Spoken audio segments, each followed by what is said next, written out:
Welcome to Season 3 of Pod Practice with Team USA player Quinn Finer, Team USA Grandmaster player Mikey Lunn, and myself, Alex Atkins. You can now find us on YouTube, Spotify, Apple, and anywhere you listen to your podcasts. We want to keep growing the Pod Practice community, so reach out to us with your thoughts on IG and YouTube at podpractice_pod, or email us at show@podpracticepod.com. I hope you enjoyed the episode. Hey kids. Hello. Happy birthday, Mikey. On record. I'm 41 today. I just got back from Worlds yesterday, and a couple people mentioned to me, they were like, I thought you were the same age as those other guys on the podcast. That is we saw really you funny. running around out here. That's funny. And I said, I have the Asian gene. Yeah. How was your Worlds experience? Overall super fun, super rewarding. It was my first time on a national team at 40. I guess not quite 41. So that was pretty psyched for that. And we finished second, lost to Canada. Definitely would have preferred gold, but they played really well and deserved it. And I think, aside from the bonding with teammates that I didn't get to hang out with that much at tournaments, because nationals is always local in Colorado, so I don't spend a ton of time with teammates off the field.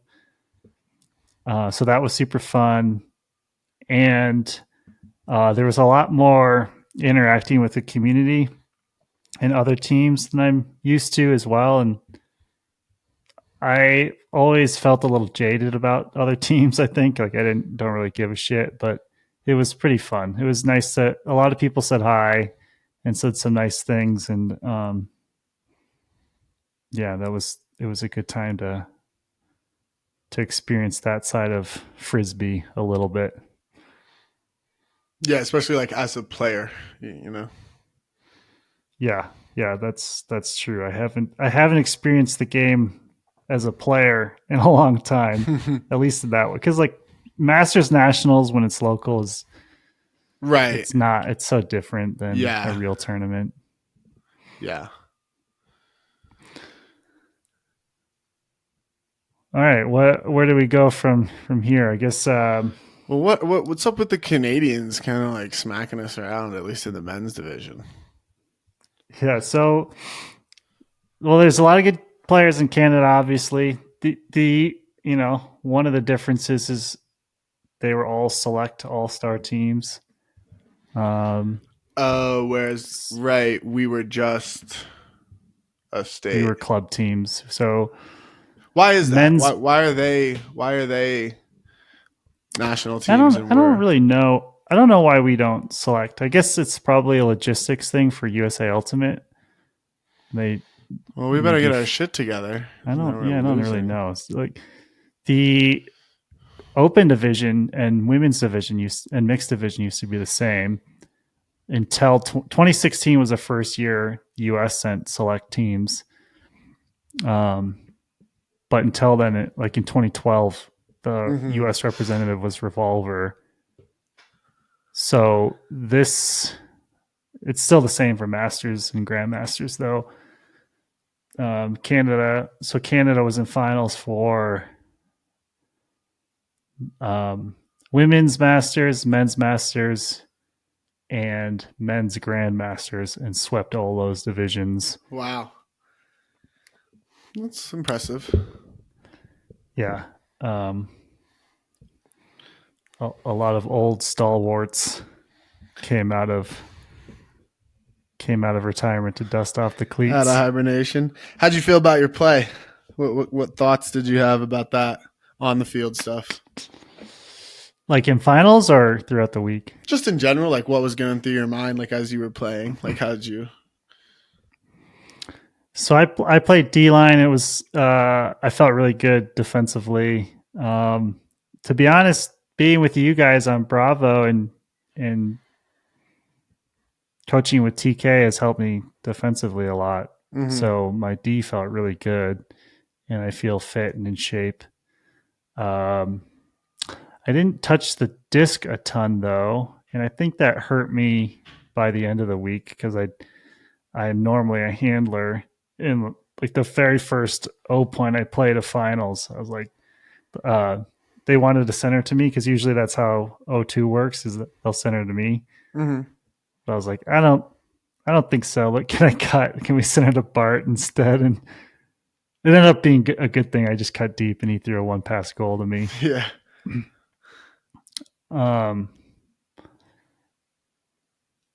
In finals though, I had 3 throwaways, so that sucked.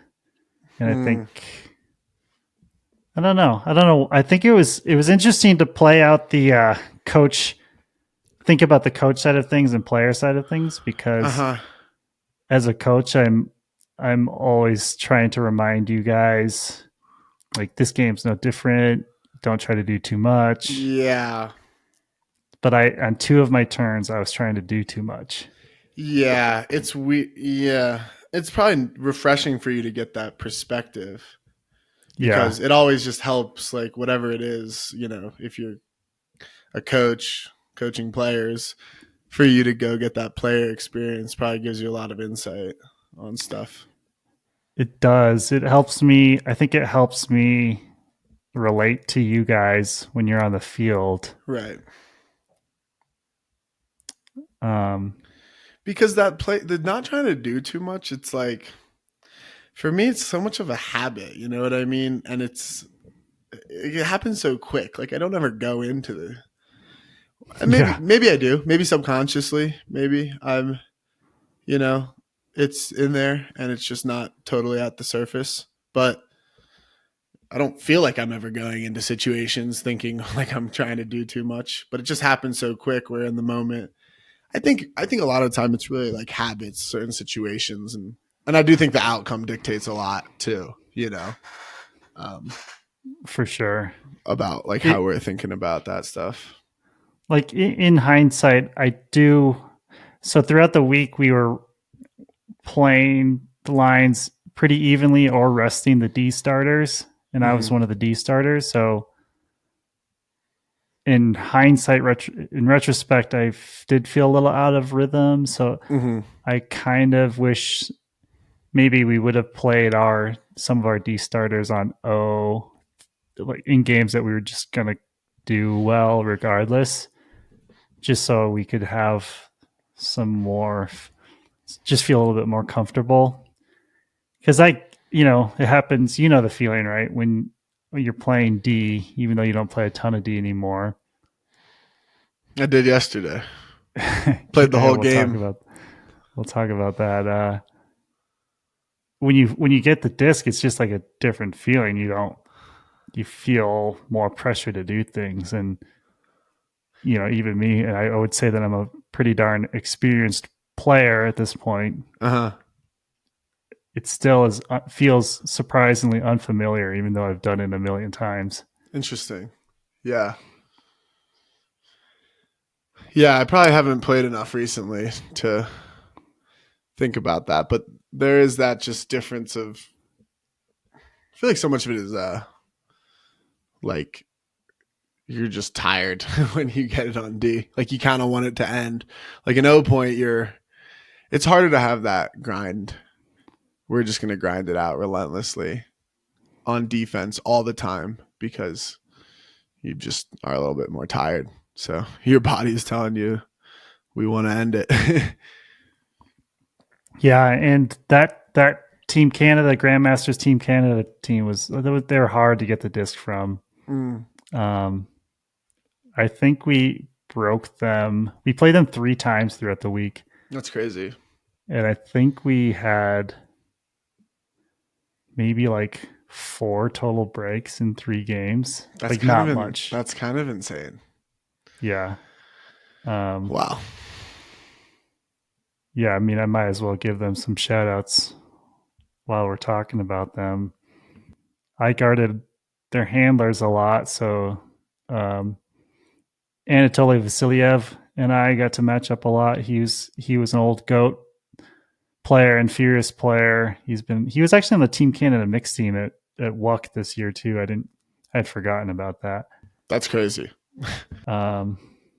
This little guy, Eric Dion, was really quick. Their handlers were quick. This guy, his name's Guy. Max Guy was super fast. He was kind of unassuming, and he scored a ton of deep goals against us.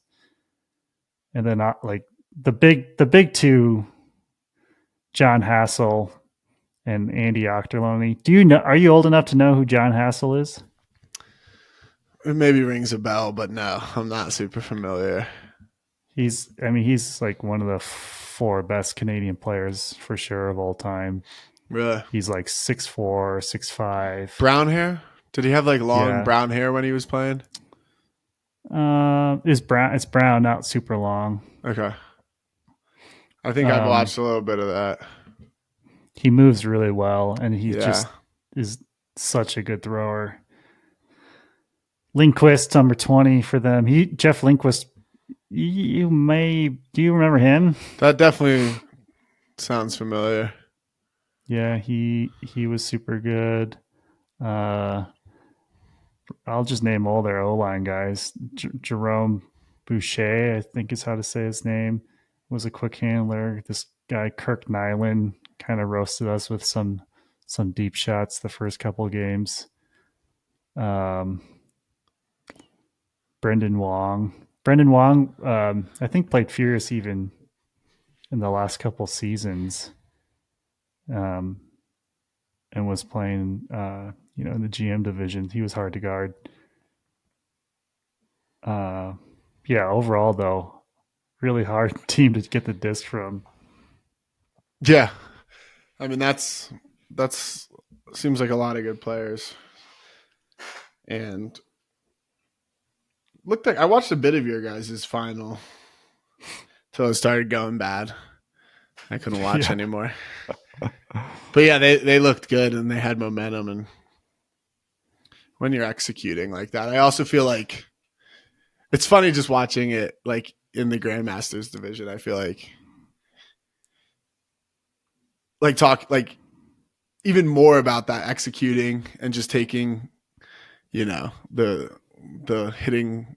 I feel like it exaggerates that, just like the need to execute and hit the easy stuff, because I feel like it's even harder for the defenders to really pressure like so much that you can really try to maintain possession. Yeah, we actually had the disc at 10-7, and we missed an opportunity to break up. And they scored like immediately, right? Yeah, I think if we had scored 8-10, it could have been interesting. It still would have been really tough 100% to claw back. But yeah, I wish we had gotten that goal just to see how it would have played out. Yeah, it would have been nice, because that's the one that Bart dropped. Is that the one that he dropped? He threw it away. Oh yes. So that was the point where I swung it to turnover, him, got the D. We hucked it to the goal line, and Bart just missed the assist to Bulch. Right. And then he dropped it like the next point or something. Yeah, then we had like 2 drops. Yeah, it was just the next 2 points we had 2 drops. Yeah. I was texting you and Quinn and Maddie though. This week, I know it's the GM division here, but it's for me it cemented Bart as on my Mount Rushmore of all-time great players. I wish you had gotten to see him play more in his prime. I should just watch more of that stuff. There's a lot of good footage of Bart, but he was he's like the quintessential hybrid. I think he's the most skilled player ever. I think like he has upside down throws. Like his flick is his vision, the way he moves around the field. But he does things with the disc that I've just not seen anybody else do. He led the division in points per game, like goals and assists per game combined. Oh, really? Yeah. Maybe we should get Bart on, maybe. I've always thought about asking him, but I always I never really like asking my peers too much. Yeah. Yeah, I could ask him to come on. That'd be a good one. What else? We should get Anatoly on though. He's an interesting Canadian player. He's been a Canadian Worlds player for 20 years, and he's Russian.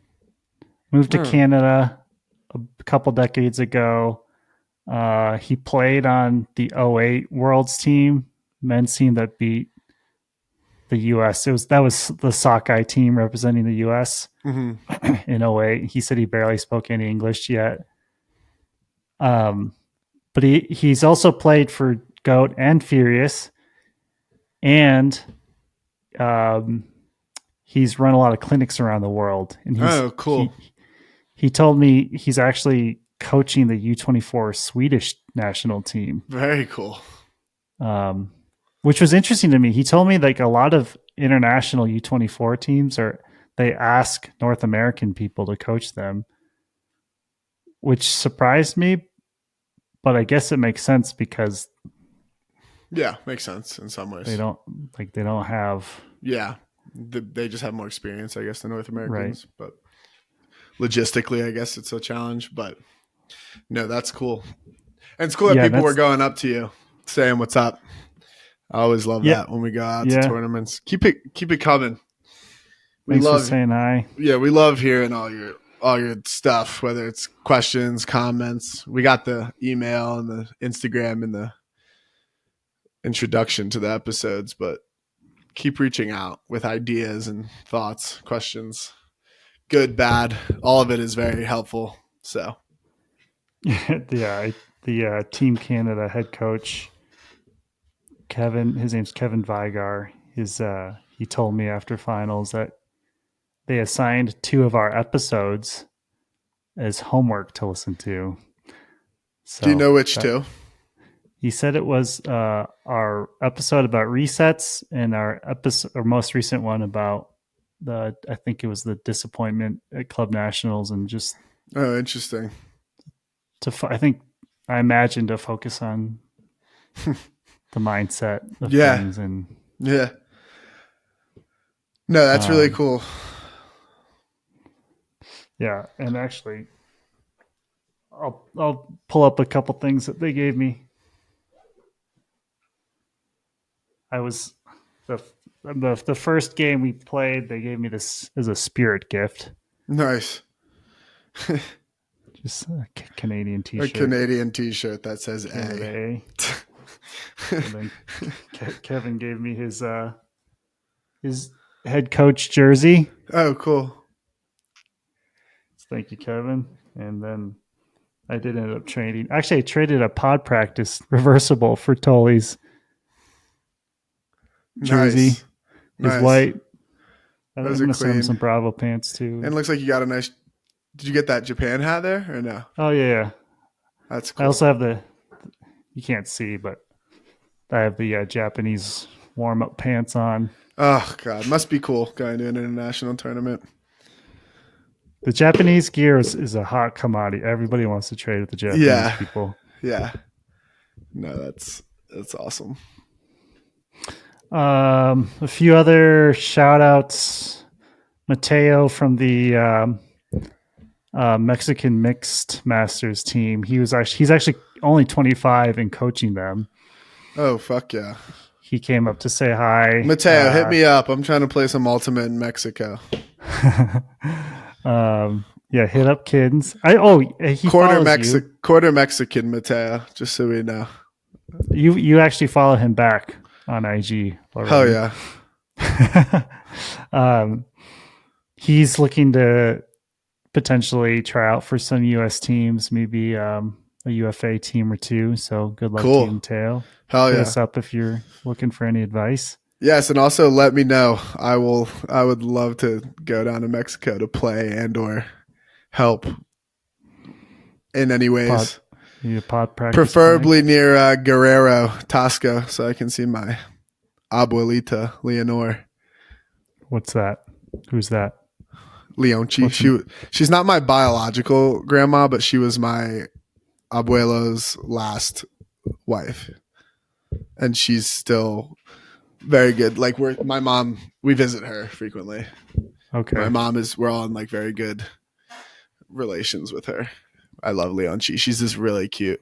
I'll post a picture maybe. We'll like put it up, but she's this really cute little Mexican lady, and she's my grandma, my la abuelita. Abuelita. But also I have cousins. I have a fuck ton of cousins also in Mexico City. So any excuse to go down there and also play Ultimate would be sweet. He's based in Mexico City. Yeah, I mean, makes sense. Most of yeah. Also shout out Anthony. He played on the Japanese Grandmasters team and was their translator. He's just said nice things and we traded some stuff. Chris Courtwright, who's commented on some of our episodes, he came up to say hi. He was playing the Grandmasters mixed division didn't have enough representative from like different countries, so and it was more like a club tournament for them. And he played for, I think they're called Baby Maker. They're the Chicago team. All the Chicago teams have something maker in it. And shout out Nasser Vogel. He actually commented on our last episode, and we traded jerseys way back in 2010. Oh, cool. And he said he still has it. So that's cool. I actually gave his Ironside jersey away because I've gone through many purges over the years. Yeah. And I think my final shout out is to Roldy from Greatest Ultimate Bags. We're going to do our first product review soon, both for the Greatest Ultimate Bag. We're going to compare it to at least the Patagonia Black Hole. And he gave we're also going to review his new chair. I think cool. It's called the 360. I need an ultimate chair. I will tell one. You it's cool. Like it shrinks down and it's kind of like one of those Helinox chairs or those REI camping chairs where you have like put the seat over the poles. Yeah. But this one's nice because it completely collapses and you don't have to like take it apart. Yeah, that's cool. Then you can just expand it and it spins around. That's cool. Yeah. No, I don't have an ultimate chair. Definitely in the market for one. I will say, so is he going to send us some? Or like, are we going to? I have one. But for the chair, but also for the bags. Yeah. Because I am pretty. I bought a Black Hole backpack and duffel bag freshman year of college. Still rocking both of them. So that's, over half a decade later. And also sent the backpack back into Patagonia for them to fix the zippers and the side pockets, which one side pocket already got destroyed by Atlas, thanks. But I really like that about Patagonia, that they will just fix your shit. Yeah. Like, I think that's a huge factor. But I'm not so biased that, like, in ultimate specific bag, I would definitely be in for sure. Like, the quick hitters are that, like, obviously Patagonia is a bigger company, and they're, like, if things like sustainability are really important to you, it's going to be really hard to compete with that from a company as small as Greatest. Yeah. But like their feature set that's ultimate specific is definitely better. And I did wear the bag back and I packed it full of shit. And I will say it was very comfortable to wear as a backpack, and whereas like the Black Holes, I can always kind of feel it on my back. Totally. No, I'm really interested to do that. So shout out. Yeah, that'll be shout fun. Out to him for sure.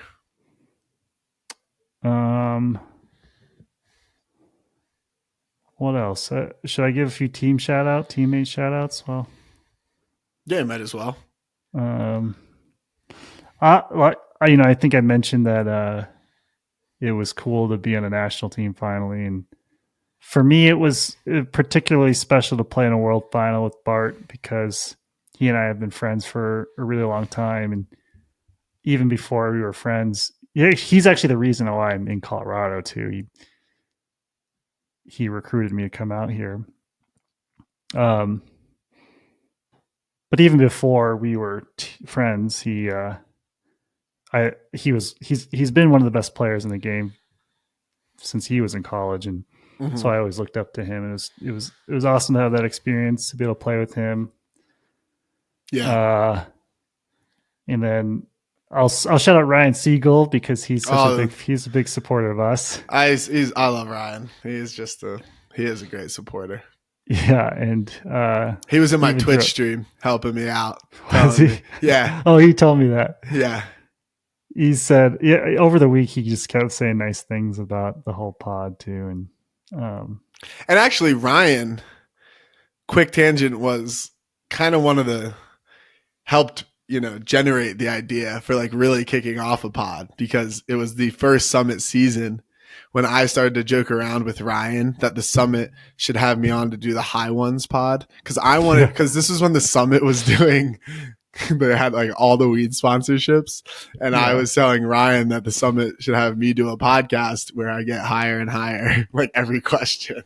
And that was like the dialogue between me and Ryan. That obviously never came to fruition. Super down to still do that episode. High ones. And but that did like birth the whole idea. And so shout out Ryan for push this along. Yeah, he's a really good teammate too. He's always like asking everybody if they need anything.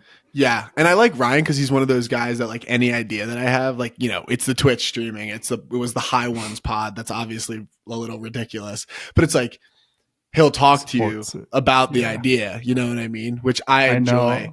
I just enjoy like, talking through different random ideas because it's fun. It's like keeps life exciting.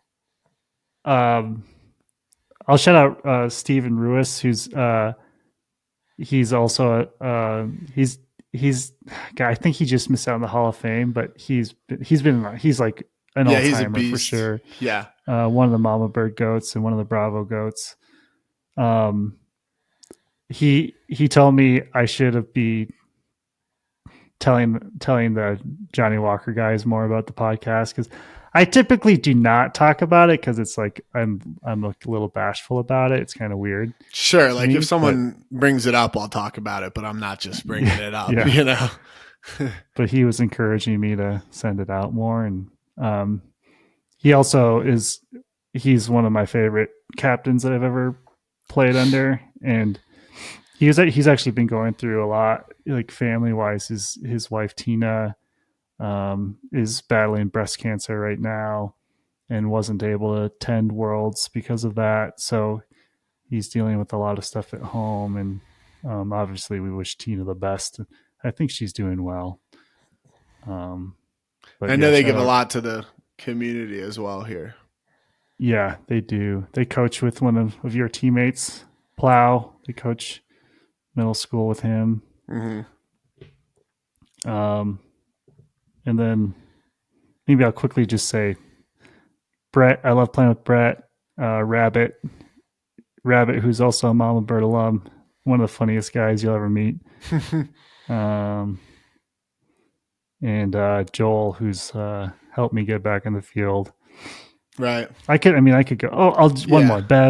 Jeff Burgett, who he is very active in Altitude Ultimate that you've seen around here, and he just is the ultimate logistics guy. Yeah, nice. Will never complain about doing more stuff for the team. Need those. It's huge. Anyway, it was a good experience. Had a ton of fun. I don't know why I just thought about this, but what do you think about like all the different, this is like completely random and I don't know why how it got into my head from this tangent, but what do you think about all the like different like ultimate training stuff popping up?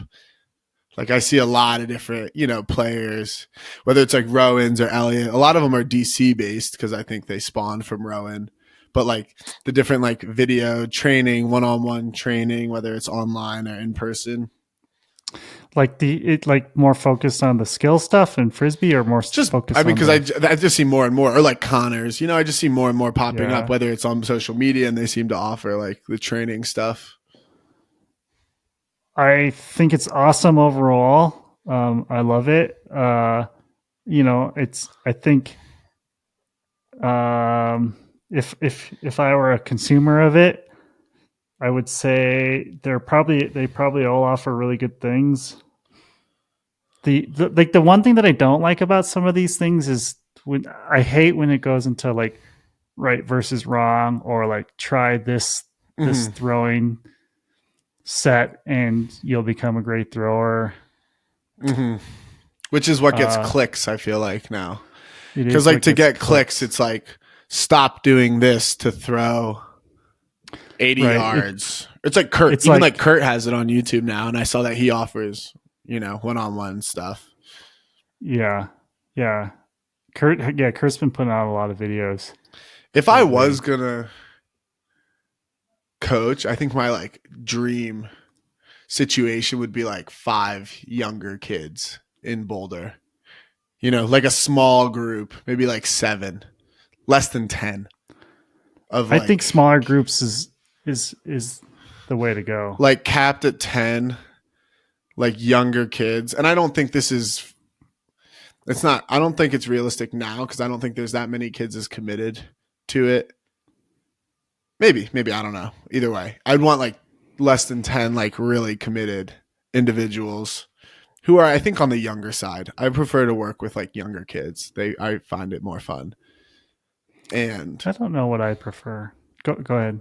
No, that's really it. Like that's my dream situation. Like it could be anywhere from like 1-on-1 to 1-on-10 young kids, like middle school to high school age, who are like super into ultimate, and we just do everything from like workouts, throws, training, playing, watching film, like all types of different shit. I would just love that. But I don't know. Do it as like a business, or just like a free mentorship thing? I realistically would want to be compensated for it, because I think, like we said, like then you can just put, because like all money that I can get from it, I can just invest more time and money into it. So like, no, I don't think it's, ideally it would be paid. But I'd be interested to see what like people listening to this think about. I just want to hear people's thoughts on what they think about those trainings, if anyone's done it, and like how useful they found it. And also, I would be interested if people, like, I would want to hear if people like would want that kind of stuff from us, like what kind of stuff they would want us to like put out for people to consume or stuff like that. I think we have this off season, we have to put out at least one thing that's focused on, I don't like the word tutorial, but I think I would rather have someone who wants to get better come, like, instead of trying to do something that everyone could consume, I kind of want people to like hop on a call and be like, this is who I am. This is where I play. This is because like, I feel like all that context is so important. Like I just would prefer someone coming on, telling me what division, what their goals are, what they want to get better on. And we watch film, and ideally they're here so we can like go work on stuff in person stuff together. Cause I just don't think like, if I'm just releasing something, it's just so like, there's just no one size fits all, like it's just, isn't that kind of what Rowan does with Excel? Like he does video calls, at least. I think a lot of people do that, and I don't know how, but I don't know. I just need to advertise it. Yeah, totally. And I'm always curious. We could do that. Yeah, we could do that. And I'm always curious how much traction those things get. It's like, I just wonder. So I really want to know. It's hard to know. I want to hear from people who are listening just about, all those things that I mentioned. So definitely let us know. And I'm curious. And I think I will maybe in the off season, because I do love coaching. Like I love doing middle school, and I dabbled in the middle school a couple of years ago. I love doing the high school, but right now, especially not getting paid for it, like I just have to focus on like my playing career and working in Atlas. And yeah, it just makes me too. I just feel overwhelmed. Like I don't get to do all the stuff I really want to do to the full extent. Start spreading myself out a little too much. But like if you're getting that, is that no, that's how I feel when I was coaching high school and middle school. That's how I felt. Like I'm not giving my full to that. I'm not giving my full to working out and training for my playing career. And like, you know, if I was getting paid for something, then you have the ability to work less because you're getting paid. So yeah, I think for me, that's like a big barrier because I'm not. I should actually plug one more. I forgot to shout out someone I met at the airport, Manu Ferguson. He played for Team Panama Mixed. He lives in Brooklyn, I think, or New York. His Instagram is Pana_sports_cards, which I know is kind of confusing, but because he does like some sports card stuff as well. But I don't think it's exactly what you're talking about, but he does a lot of coaching for youth, and he was like a pretty good reminder to me that there's a whole segment of Frisbee players who love the game as much as we do, but like look at it a little bit differently. Like you and I seek out the highest level of competition over and over and over, and don't like I always forget about there's like those certain age groups that they like learning how to play is still very valuable to them, but it's just from a different lens, I guess. I don't really know how to explain it, but he did make me think that there are a lot of people out there. Yeah. And yeah, that's what I think would be the most valuable to me. I saw Rowan was doing like some classroom stuff, which I think is interesting. I think like what I would want, you know, like I said, that individualized stuff, or like my dream is like younger kids and like a smaller group. Like I'd almost want more where it's like a personal trainer type situation where I don't really want to just be releasing content that's like, this is how you cut, like this is how you, like I want to like have someone who's super into you know, ultimate, and we work together and they just draw from our expertise and like our experience. You know, really I don't need to like release too. I'm not interested in releasing this stuff that like, hey, try this and you'll get better. Like that's cool. But I also think people do that, and it's just not, it doesn't get me excited. Like I really like building a relationship with someone who also, because what gets me fired up is other people who are really passionate about the sport. So I think it's us working together to advance their game. And I also think I get a lot out of that because it energizes me. And as much as it's like them using the experience that I have from playing a bunch, it's also we're working together as people who care a lot to like problem solve. Because that's the other thing is like, you know, we talk about, like I'm saying, how one size doesn't fit all. I mean, there's so many variables that go into each situation. Like I can't just tell everyone how to do one thing. Like that's just not how it works. Like I have a feeling that for us to make something like this happen, and we have to go seek it out. 100%. We got to like advertise it for sure. Like some listeners might respond and tell us it's a good idea, but that won't really help us, you know, get it off the ground. Yeah, I agree. I just wonder, because the other thing I always think about it when I see them is like, that's what I wonder is like how big the market is, you know, like I just don't know how many people are trying to do this. Because like right now, if I wanted to kind of create the market too, right? Like, yeah, you can create the market. You could, yes and no, yes and no, but yeah, it would just take a lot of time and effort. You got to do it, right? You got to do it. And you got to like go out there, because I want to get like I'm saying, for like my favorite, because I want to do it in person, because I like doing like having the relationship be a part of it. Like as you could get a lot out of a call, but I don't think there's anything like going to a field with someone and just like for a few hours and getting it. But I think, yeah, I'd have to be going to a lot more events, like different high school events, and really like, yeah, like you're saying, like advertising. Because right now, like, you know, shout out Caleb, like little G, like I know You know, Michelle, little G, he's a little G. I know, like Michelle, like, and he's got his boy Bruce. Yeah, Bruce. Yeah, Bruce like is a baller. they're ballers, and I did one thing with them last summer, but I'd love to have something like that with a few kids like them consistently. I just think it'd be such a blast. But you're so right that I mean, I have to want it enough to like actively go out and seek it and make it happen. It's not just I think, you know, show up at my doorstep. The only thing that like we do this podcast, which is us taking action on something that we talk about. But I think for the most part, and this doesn't just go for us, but a lot of people we talk about doing things and just never do them. And, well, yeah, 100%. I mean, that's like what I learned in entrepreneurship was like, there's so many good there's so many good ideas for businesses, whatever. It's not about finding a good idea. It's about, are you the person and can you assemble the team that is going to go and do it? Because you're going to face a bunch of challenges and a bunch of problems, but are you going to like be willing? Do you care about it enough to like overcome those, persevere through that and make it happen? Yeah. And you know, I think that's why we like talking to Siegel so much, because he supports the ideas. And you keep it going. A lot of other friends that I talk to, they're just always like, that's not going to work. Like, there's nobody's going to be interested in that. 100%. But like, you know, talking to Toly, he freaking ran a clinic in Sweden. Like, you know, like, oh, I find that shit so interesting. Like, I would love to. I mean, I know this is what we're talking about, and I do think a lot of this I want to do.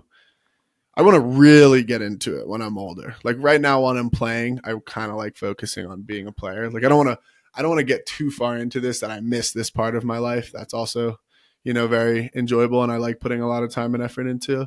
But when I'm older, like teaching ultimate across the world and just like growing the sport, and I find that very exciting. I mean, maybe you could start with being a coach at like Cut Camp or something. Yeah, maybe for sure. Nutsy. Well, I mean, I used to coach. You know, I've coached a lot. You coach at your dad's camps. Yeah. Right? What are your dad's camps called? I don't even know. I don't think he does them anymore. But they were just like Philadelphia Ultimate Camp, Philly Ultimate Camp, and it was like the big one was Philly Ultimate Camp, and then we had a couple other ones in like different townships. So ultimately, it was like 4 camps, I think, and then we go to Ramah still. Shout out my Camp Ramah. We still do that every summer. I think I've gone 14 years since I was like 12. I've gone like 14 years in a row, something like that. Or maybe I was 9, like 17 years. It's like some absurdly large number that feels too big in my head because it's like it's actually like more than half my life. So it's weird. Let me ask you a question about the training stuff. One thing that always comes up on those videos about like hucking and throwing is gripping the disc tight. And I actually don't like that piece of advice. What do you do when you huck? Do you it's so hard because I don't think about gripping it tighter. I'm definitely holding the disc tight, but I'm not actively thinking about. But it's also different. I mean, maybe I need to go and like think about it while I do it. But I'm definitely holding it tight. I mean, I've been playing a lot of disc golf, and I'm not like actively squeezing though. Like, but I feel like so much. But I have a good grip on it. I feel like that cues the thrower to tighten up. Right, you don't want to be tense. I'm always telling people to stay loose, especially with like all of them, especially a backhand. I'm loose as hell when I throw. And I've been, oh my God, I did a upper body workout the other day and then went to play some disc golf, and I was absolutely bombing the disc. I could not believe how far it was going. So maybe some of it is grip too, because I could not believe I was throwing. You're at altitude and shit too, but I was surprised at myself. I wasn't as accurate as I would have liked to be after the upper body workout, but the disc was coming out hot. Yeah. I guess I think that tight grip is like the last step almost. Like, but this is like, but I also think, and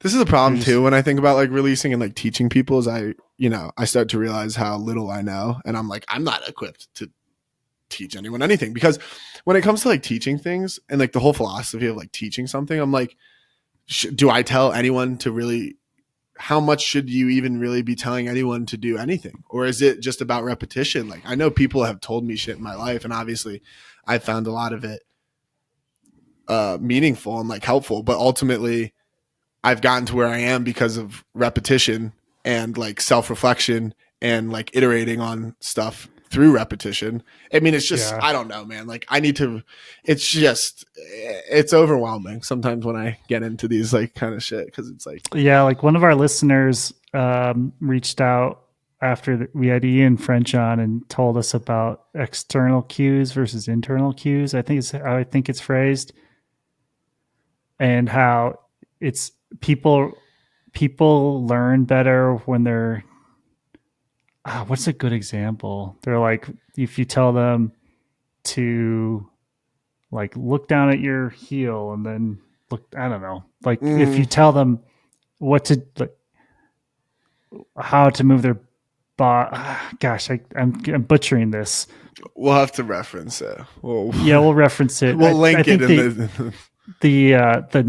the way that people don't vibe with as much is like when you tell them like hold your arm at this angle and like tighten this part of your body and you know, like internally rotate, because it's just like they're too in their brain about you can't be thinking about it too much.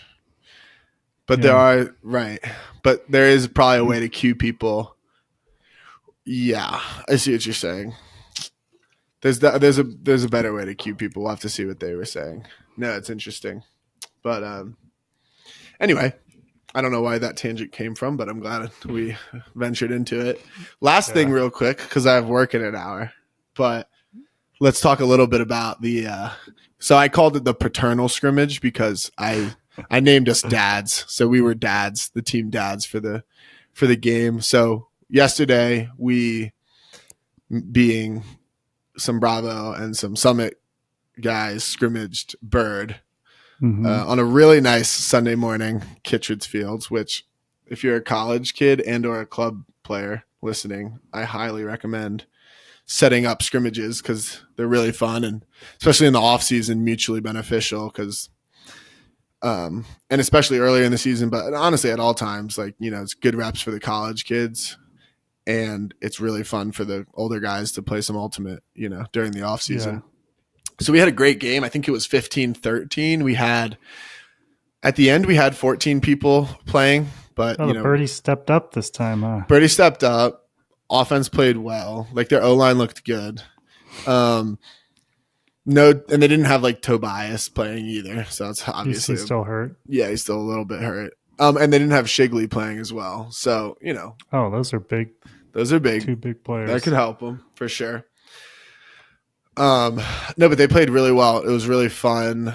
I played defense the whole game. I guarded Nanda, and it was a blast. Didn't get any blocks. He beat me deep on a couple. There was one really, really exciting one where Soap brought it up tapped it in on the goal line and threw like a 70-yard flick that I lay out. Like, kind of regret laying out for it. I did like that high layout, like how I've gotten hurt the past couple times, and I definitely.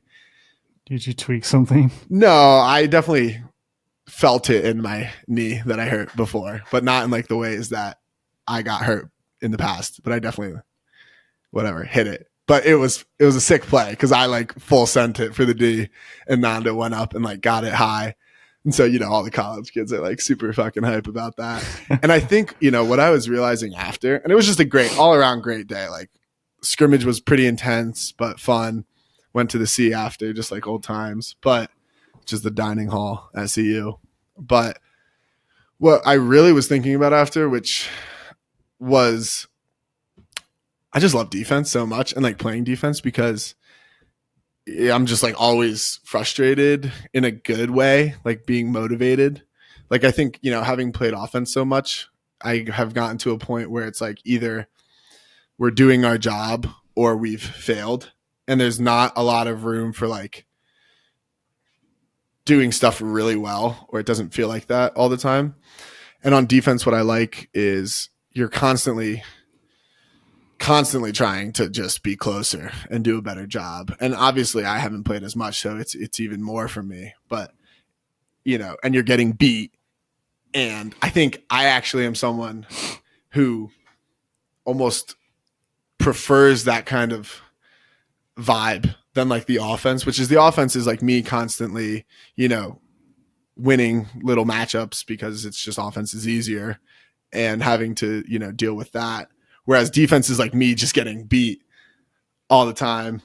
Shout out Nanda because he was playing really well too. He caught a couple deep ones. And so it's just constantly people chirping you about, you're getting beat. And it's like how you respond to that. And I just found it so refreshing and like energizing and invigorating, like in a good way.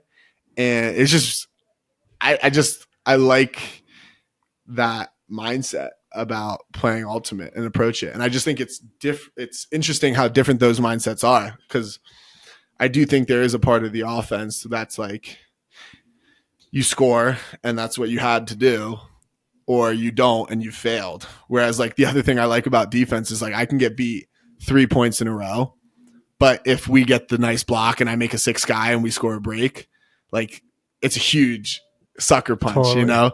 Whereas like O is a bunch of little, like I don't even know if it's as much of like a jab. In a way it is like a jab, whereas like each break is like a huge, like it was really fun not to beat me deep a couple times. And then one point they turned it over and I went deep and Sickles threw me up just like a fucking sky ball and I just caught it, dished it to Nut and like went and scored and threw it at Nanda.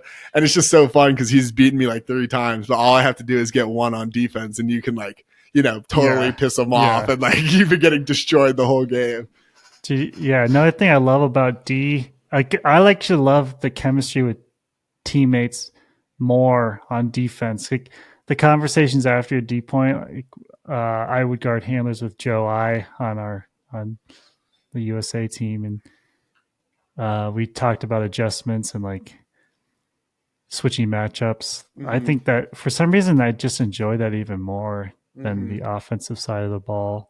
Yeah, the coordination it's rewarding. Yeah.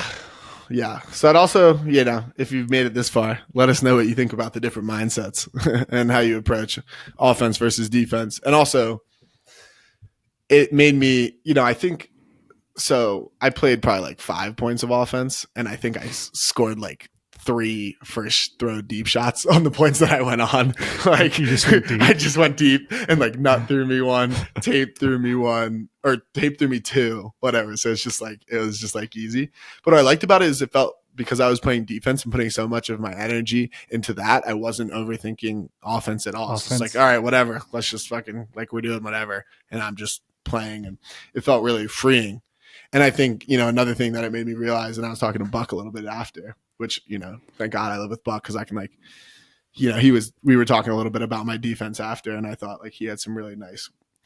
And Buck's like the best defender we know. Great defender. And he had some really nice thoughts about like, I definitely went into it trying to like completely shut Nanda down, which is not a good defensive mindset. Like, I think afterwards I was realizing, the next step is being a little more calculated, being okay with conceding certain things that aren't as advantageous for the offense, and then looking to pick my spots when they mess up or when I have a good opportunity to.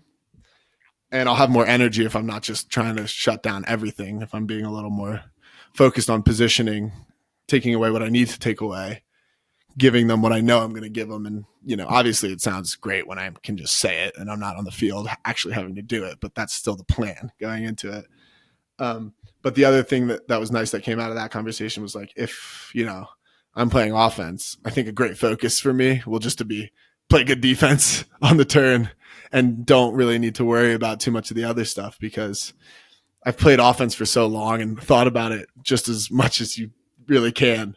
And there's a certain point of like just needing to go out and do what feels correct because I've done it so much. Yeah.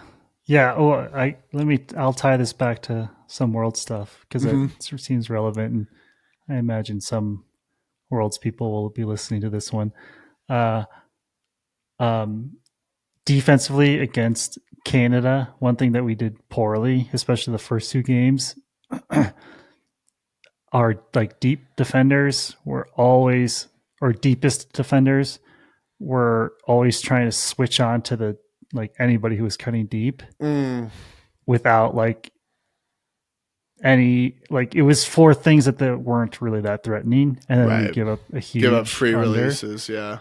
and it absolutely killed us. And Mm-hmm. so that I feel like goes hand in hand with what you're talking about, like 100%. not doing too much. I think that's a crucial thing for every team to figure out how you're gonna play it as a team. Like I think a fundamental conversation that every team needs to have about defense is like your help on deep cuts and how you're approaching those situations. Yeah, because like it has to be practiced, and not doing too much on offense. It's hard. I think one of the best things about Bart is that he cuts he won't always get the disc, but then he just changes levels. He goes deep. He just stays in motion, and he kind of waits for his opportunity to attack and go again. Yeah, I think you could probably argue that sometimes he tries to overtake the game too much, but like watching him play, and we got a lot of drone footage of the week, and so nice. It's fun to watch him cut, because if I cut or if Quinn cuts, we are like we're trying to jam it into space. I'm gonna get the disc. If I don't get the disc, I'm gonna stand still and wait for somebody else to do something. But Bart isn't. He's not trying to do too much, and he's setting something else up. Yeah. No, it's really. What else happened in the scrimmage? Anything else good? Roddy made a sick catch. I said Nanda had that was a really cool play over me. What else happened? I missed both my hucks. That was annoying. I missed the huck. Talking about being in rhythm, like I just feel like, especially with hucking, like I just just gotta I boosted one to Sandy that I just threw too far, which is like a terrible mistake because if you don't know, Sandy's like 6'7", so just give him a chance, which I always say. And then I overcompensated on my next one to Roddy and threw it too high and like not out to space enough. So it's like just never got the opportunity to really dial in the backhand huck. But I think just their O-line played really well. They moved it. Soap is looking really good. I'll always be proud of that because I gave him that nickname. So the more Soap does, the better for me. the better I look. But he has the ability to like really stretch it for them with his throws. Like he boosted that flick. Like he walked it up, tapped it in, and I was fronting Nanda at the back of the stack. And I'm like, and it's forced flick. And I'm like, even if Soap throws it, I feel pretty good about what's going to happen. And he fucking boosted it, and it finished. 3 or 4 inches on Nanda, and it even finished, to the left to Nanda's side. Like it was a great throw. So I think that was huge for their offense. Their D-line definitely showed moments of being able to like punch it in. They have a couple younger guys like Rami and Elliott who connected both. I think Elliott threw Rami a nice huck and Rami threw Elliott a nice huck, which for like 2 of their big breaks. So that's obviously something they could key in on for sure. But no, overall, I was just like, this is so much fun and just playing a little bit, especially having to be the first time after nationals, which was obviously like a lot of frustrating ultimate. I was just in like a great mood and it felt really good. I'm looking forward to having more of those scrimmages this year than we have in the past. Yeah, it looks like we're trying to do them intermittently every other Sunday. So, okay. Hell yeah. All right. For all those people who think we do too long of episodes, there's an hour long for you. So we cut 1.5. What's coming up? Do we have anything coming up? I sent in my application for the World Games, so hopefully I get a tryout, and hopefully So, I mean, I'm sure there'll be, I don't know how long it'll take, but it'll be pretty soon. So, they're in February. Yeah, Texas. Man, similar time. Your body's in a lot better shape this time around than last year. Yeah, shout out Brian. I've been hitting the workouts really consistently and feeling very good. So that's nice. Cool. Well, we will hope to hear more. There's no question that you are deserving of being in the mix. Whether or not, who knows what they'll decide.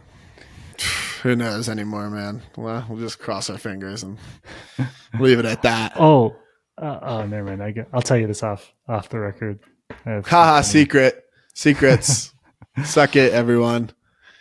See ya. All right. Happy birthday, Mikey. Thanks, everyone, for listening. We'll be seeing you.